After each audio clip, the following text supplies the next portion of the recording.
Video editing is not oversaturated, it's only saturated with mediocre video editors. That's not the same. Hi guys, and welcome back to another episode. This is episode 2 of 3D editing, and in today's video I'm going to tell you how to add 3D objects and how to make this 3D scene better. So if you didn't watch the previous tutorial, I would highly suggest you to watch that video, because in this video I'm not going over how I did these 3D motions with the camera. So basically, as you can see here, I did some text with motion. Right? For today's tutorial, I got 11 laps audio and I synced some words to it. You can take a look. Video editing is not oversaturated, it's only saturated with mediocre video editors. That's not the same. Right, so we got this to work with. Once you're done with this, then I would just think about like what 3D assets can I add. Once I have that idea in my mind, I'm just trying to make it come to life. Basically, what am I thinking right here? Maybe I can use like a 3D laptop, or maybe I can put some Premiere Pro or After Effects icon in the background. So let's just go with that idea. I don't want to overthink too much. So how do I find my assets? Basically, I go on Sketchfab, and this is like a website where you can find a lot of 3D assets. I use it all the time. So let's search for like 3D laptop. Actually, I'll search for MacBook. Alright, so I found this MacBook and I want to get this now. So before I download this, the way I import these 3D objects is not by just importing them in After Effects. I use a plugin called Element 3D, and with this plugin, basically you can import any 3D object and you can have so much control over the object. Click on download 3D model, and now we have some formats here. I usually go with this GLB file. Now just download this here. You're going to notice Element 3D is only letting you use .object files, but this is a GLB file. So in order to convert this, we're going to go in Blender. Once we're here, we're going to delete this default stuff. I'm getting this into Blender. I'm going to import this into the Blender. And now we have the laptop, right? So we're using Blender only to convert this into an object file. Nothing complicated. You just go to export. You click this wavefront object, and let's just choose a folder. Doesn't matter. Once you're here, you're just going to click export wavefront object, and that's it. Now also you go into the texture paint, and here make sure you save every picture from this, like image, save as, go into the same folder you previously saved this as object, and you need to make sure you save each picture. This can take a bit of time, but essential in order to have the texture of the laptop. So I'll be back once I finish this. Once we're done with that, now we're back into After Effects once again, and the way we're going to make this Element 3D, basically first you have to make a solid layer. I'll put it like down below here. Then we're adding this element plugin. So here's the plugin, and you just click on scene setup. Once you're here, you go to the import tab. Now just find the folder where you saved the laptop. For me, it's here. And basically, as you can see, we got the laptop. So once you have this laptop here, once you import it, you need to make sure you click normalize size, because otherwise it's going to be a very small. You just click normalize size, and that's it. Now you just click OK. And now we have the laptop. So if we go like this, basically you can see this is a 3D thing. And the way we're going to move this laptop and animate and control him is by clicking on group, create group null object, and just click create. I'm just going to drag this on top of this object so I can just be more organized. Also, I'm going to change the color into like yellow, let's say. How I want to make this, like, let's just position the laptop like a bit down here. And we can, because this is going like this, and also like this text is fading here, so I'll probably fade the laptop as well. Yeah, let's just do this first. I added some opacity keyframes here. I'll just copy and paste them here. So the way we control this laptop, as I said, is on this null object. Like here, you can just move him, you can scale him and everything. You don't use this layer because this layer is just like the original file. The way I'm going to control this laptop is, let's say I want to go with a Y rotation. So I'm going to click, I'm going to make a keyframe here and go like 30 frames here, make another one. I'll make sure this second keyframe is at 0, 0, like the default position. And the first one, I'll just position it until it's facing the camera, like somewhere here. And then I'm going to add this graph, basically just like very fast one, somewhere like this. Video editing is okay, this is kind of Video editing is not. And another thing I wanted to do now is basically add some Premiere Pro and After Effects icon. So we're going to go on Google and just search like Premiere Pro PNG. And by the way, I'm using this plugin called Copy Pasta. It's a very useful one. You're just going on your browser, you click like copy image, and you just paste it into After Effects without having to download the picture. You just paste it here. Sometimes as a PNG picture, it's going to give you these dark edges. And in order to fix them, you can either mask them with your pen tool, or you can use like some other tools which are like, for example, like Luma Key. You can just key out these badges. That's how I'm going to do it. I'm going to show you how to make this Premiere Pro icon 3D from Element 3D without getting any 3D object from the web. Basically, we're going to layer and auto trace. Right, so now we have a mask for this whole thing. I'm just going to copy this mask and put it here. Right, so now we have the mask of this logo. I'm going to duplicate this layer and I'm going to delete the mask here. I'm going to call this first one texture and this one mask. And then once we make another Element 3D layer, we're going to go to custom layers and into the custom texture and masks, you're going to select the mask layer, and into texture maps, you're going to select the texture layer. And then you're going to scene setup, you click extrude, and as you can see, we have something like the Premiere Pro icon. And to get the texture, you go into this here, click on textures here, diffuse, and you're going to select this Premiere Pro icon. Right now, this is 3D and all, and it's good, but we need to make sure there's more depth into this. So we're going to go into the extrusion and we're going to click here, going into this extrude option, and we're just going to make it a bit something like this, let's say. Yeah, this is good. And now we have this Premiere Pro icon, which is 3D, but first you have to select these two layers and make sure you hide them so you don't get confused. Now click on this solid, create a null object. We're going to drag this a bit down somewhere here. Okay, let's just scale this down because it's a bit too big. Now I don't really have any idea on how I want this to look, so I'll just drag it a bit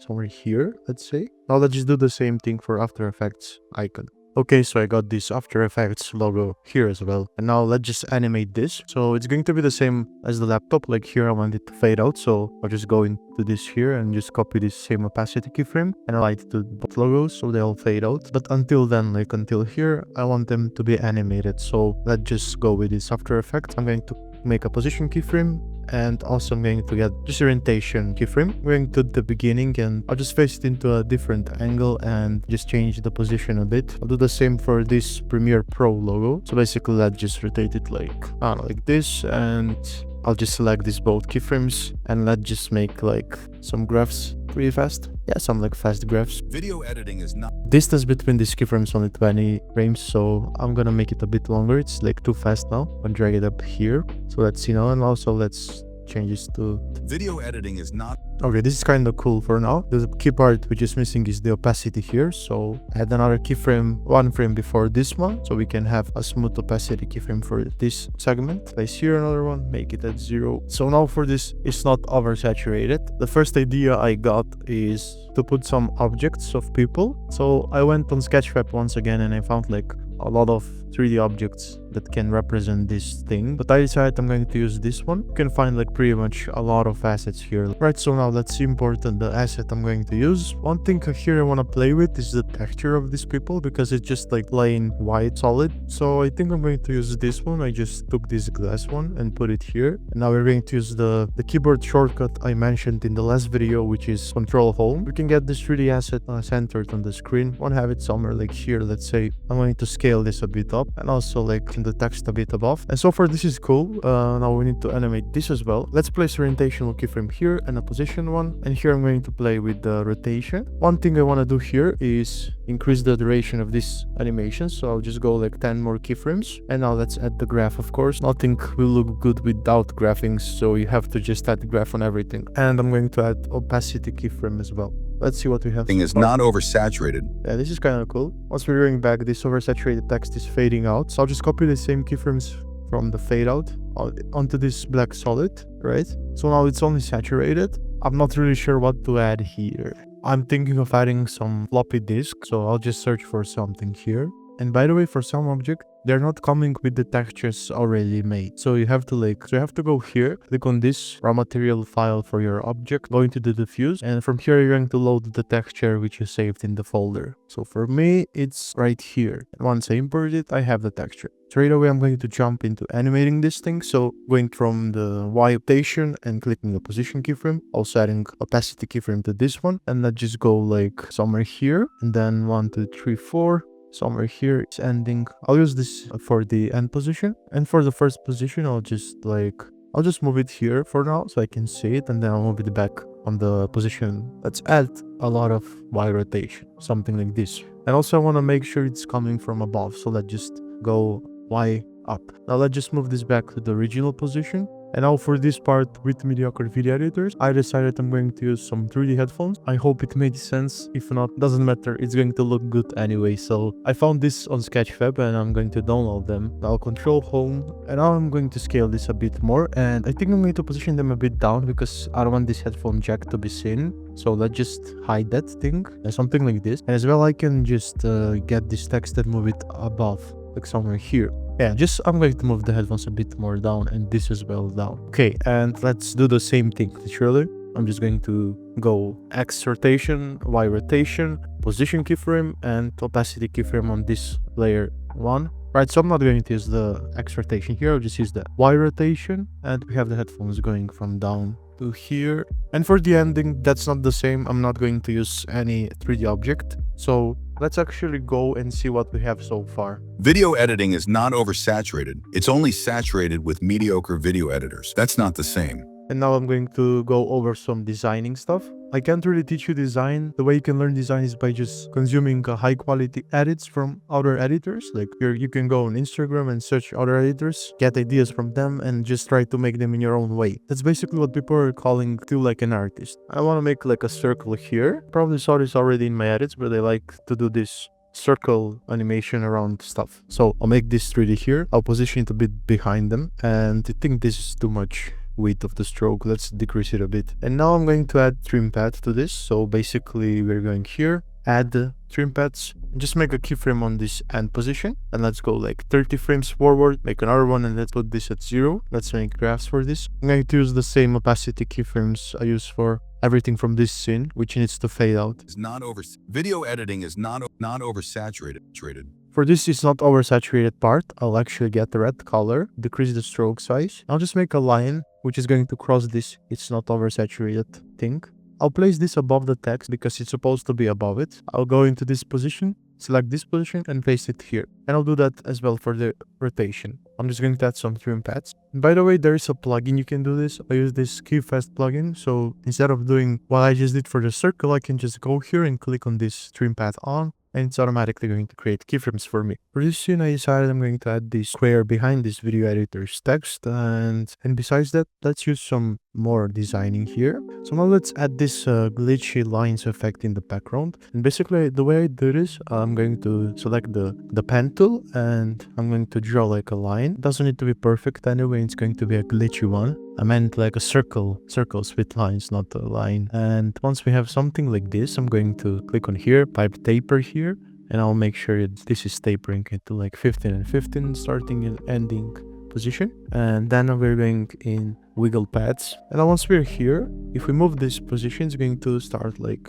animating. So first, let's make the details to like 50. And then I'm going to alt click on this wiggle second, and I'm going to type time times 100. And this is going to make sure it's animating all the time, right? So first, let's move this behind everything. Let's make it a bit more behind. So we have a bit more depth. Something like this is collating. Now also I have to move this one more behind because it's covering the headphone. Something like this is cool. Okay, and now for this I'm going to add like trim paths, basically just trim paths, keyframe. And until that is happening here, I'll remove some frames in a way to make it like glitchy. I'll just cut this like this. I'll just remove some of them and now it's going to be like flashy. And all the thing is, like for each one, like for example here we can change this position into like 2. For the next one we can make it into like 15. And also like for example we can rotate it. I don't know really how to call this, but this is like the designing part where I can't really teach here, but you can experiment stuff and make something that you think is going to look good. If it doesn't look good, you can still make it look good. So basically we have something like this, and then I'll make sure like I'll play a bit more with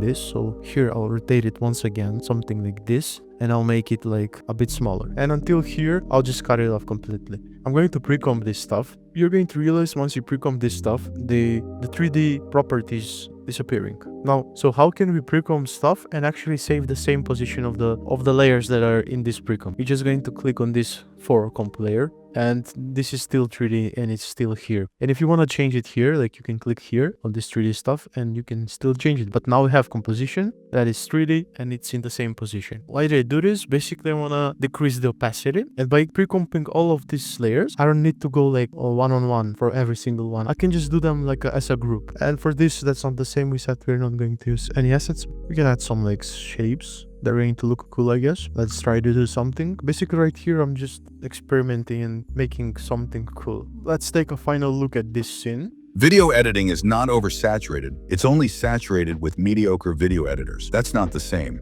Video editing is not... So one thing I kind of forgot is to actually design the text. As you can see, I'm using like a default font here. So let's just jump into the text and designing a bit pretty quickly. For the most of my edits, I'm using Helvetica font or like sans serif fonts. And I'm just alternating between few versions, which are kind of looking the same. So for this one, let's use like bold here to highlight this word. And also I'm going to make it a bit bigger. Okay. It's not oversaturated. I'm going to make this bold, and oversaturated I'm going to make it oblique. It's only saturated.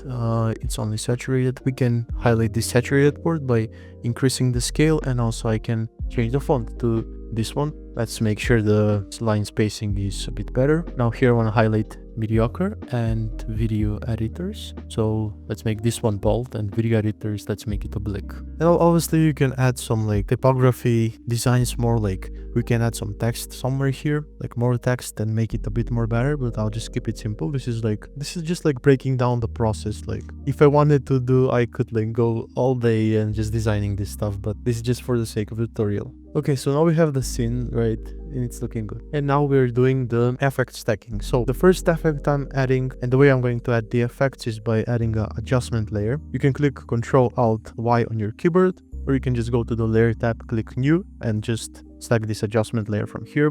But you have the keyboard shortcut as well. The first effect I'm adding is a shake effect. And I use this very often in my edits because it makes everything pop. Let's add shake. There are a few ways you can do this shake effect. The first thing is you can add transform effect and a slider control. You can alt click on this transform position, type wiggle 10 point, then you grab this expression pick whip, and you're going to select the slider control keyframe here. Once we change the position of this, the shake changes. We're going to keyframe this now. So how do I keyframe the shakes? First, you're going to analyze and decide where a shake is supposed to happen. For example, here, a new scene is coming. So for example, here, we transition from this to this. So maybe I can add like a shake position here. Let's add one keyframe here because I want the shake to end here. So this is going to be the last keyframe, and let's go like 5 frames behind. Let's add a keyframe, and let's go 5 frames behind once again. And here, this middle keyframe, I'm going to change the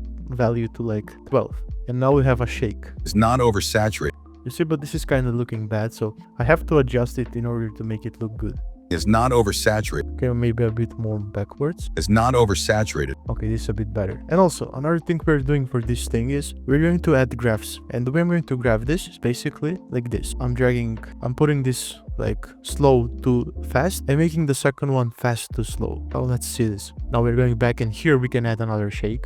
So let's just do the same thing. Here I want this shake to happen. Let's put it to 15. Let's use the same graph. And we can always just adjust where the shake is happening if it's not looking good enough. Okay, we did the shake effect. The second effect stack I'm going to add is, of course, deep glow. My settings for deep glow are usually put the exposure to 0.1, and I increase the radius to like 850, something like this, depends on the edit. Right, so the third stacking effect I'm doing is exposure effect. This is like the flicker effect I'm doing. I just alt click on exposure and type wiggle 10, 0.3, and this is going to add the flickering effect. Now this is pretty much the stacking I do for this pre-composition here, because I'm going to pre-compose this once again and once again. I'm going to do 2 pre-composes from this one. I'll show you everything and explain you everything how it's going to work. Now I'm going to go and add some individual effects to some of these things. For example, for these logos, I'm adding Venetian blinds. I'll make the transition completion to like 20, 90 degrees, and width to 5. And this is basically adding like lines effect. I'm going to add turbulent displays. I'll make it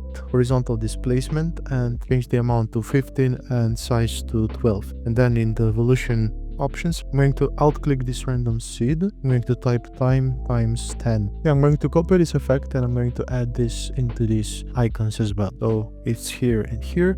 I'll decrease the opacity from this line a bit more, like to 30, for example. And also I'll add like some Gaussian blur at 15. Let's see for this here what we can do. For this here, maybe I can add some raise effect on this thing, S_raise effect, which is from Sapphire, and it's like adding this light rays, but I'll just decrease the brightness to like 1. Somewhere here, the visual effect we can add. I kind of feel like this is not light enough, like the dip glow is not doing too much on this element, so I'll just add like additional dip glow here, but I'll make it less like 0.5, and I'll make it at 250 radius, so it's more like inside glow. And here for these shapes, I'll just play with opacity because they're too harsh. And also I'm going to add some camera lens blur on some of them. For this composition, I'm going to enable motion blur for everything basically.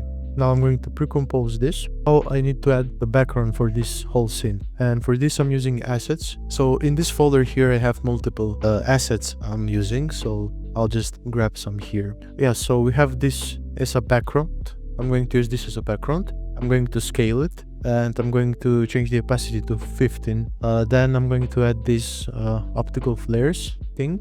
So this is just a lens flare, and I need to decrease the opacity to like 25. And for this top asset, this is just like a light effect, and I just need to change the blending mode to screen, and also like change the opacity to like something lower values. And now I'm adding the second stacking effects. So for now, I'll add Polarize time. This is the first effect I'm adding. This is one of my favorite effects. Basically, it changes the frame rate. So I'll change my frame rate to 15. I usually do 12 or 15. Then I'm going to add quick chromatic aberration effect. I'll change the position to like 0.9, or let's make it a 1. Basically, this is like RGB split effect. Then on top, I'm going to add the looks effect. This is also a plugin by Red Giant called the Magic Bullet Looks, and this plugin allows you to do a lot of stuff, and it's very useful. So basically here I'll add the S curve, but I'll just decrease the strength to something like 25.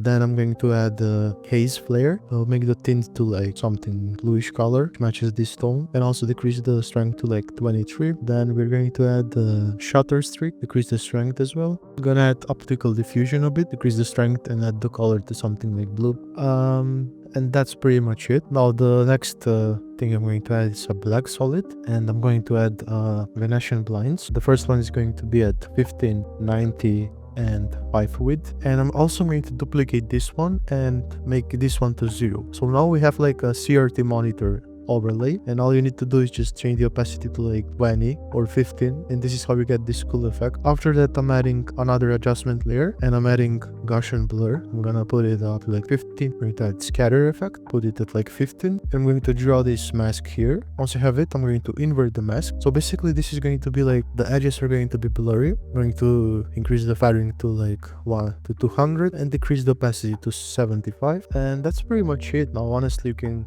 add more stuff here, but let's see what we've done so far. Video editing is not oversaturated. It's only saturated with mediocre video editors. That's not the same.